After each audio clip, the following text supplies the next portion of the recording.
Residents first made the observation around mid-June. Visibility in the waters surrounding the nearby keys and extending miles into the sea had become very limited. I believe it was just before lobster season opened, which is mid-June. A really horrible visibility in the in the nearshore keys in Placencia, meaning like less than 10 feet, very cloudy, not silty looking. I'm working on a coral nursery project where I have several structures out by the keys, and I'm growing corals out there in like 15 feet of water. And when I went out there, I couldn't even find them. I had to use the GPS in just 15 feet of water. That's how bad it is. You could barely see your fin tips when you jump over. Normally my work has me doing shallow testing on seagrasses.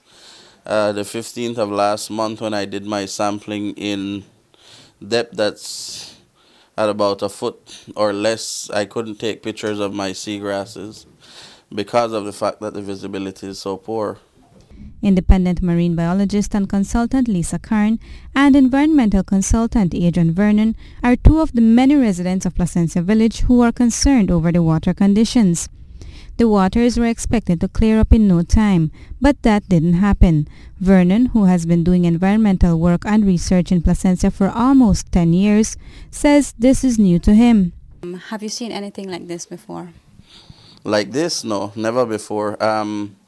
The only thing that I would say may have compared to it some years ago was when we had the red tide bloom off the coast of Belize, and that wasn't anything near to what this is doing, the extent that we're seeing.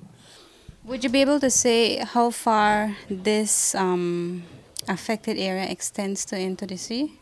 Well, as far as we've been seeing, even by satellite maps and visible on the ground, is the fact that this thing is as far up as Tobacco Key in the Saltwater Key Marine Reserve, running all the way down along our barrier reef down into Honduras, no?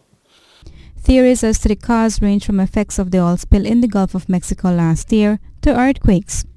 We don't know the cause. Nobody can say for sure what is the cause. We hope to find out the cause. So we cannot say right now what is causing it.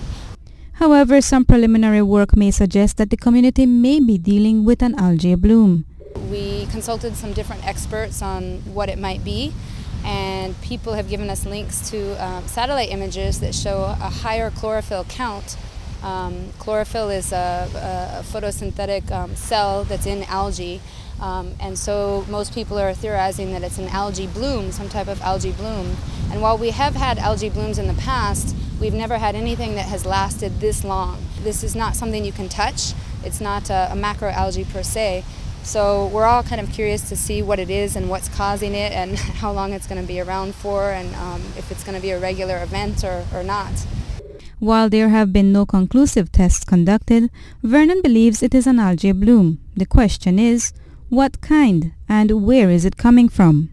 Algae tends to feed on waste. I believe along with the prolonged heat that we've had, that extensive high heat and extensive dry, we've had backup on nutrients in various areas, and probably the first rain flush has been what sparked this. We don't know for sure whether the source of this bloom is here or if it's around us by our neighbors, and we may never know unless there's serious testing done around in our waters to come to a conclusive decision on, one, we need to know what type of algae we're dealing with, if it's of course an algae, and then where are we seeing it more abundant, where is in such a way that we can say, well, the source is somewhere in this area.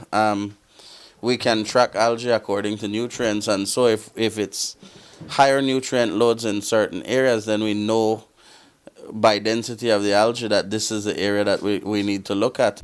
The first water samples were taken on August 2nd by officers of the Fisheries Department, who visited the affected areas along with representatives of the Southern Environmental Association, SEA, and the Toledo Institute for Development and Environment, TIDE.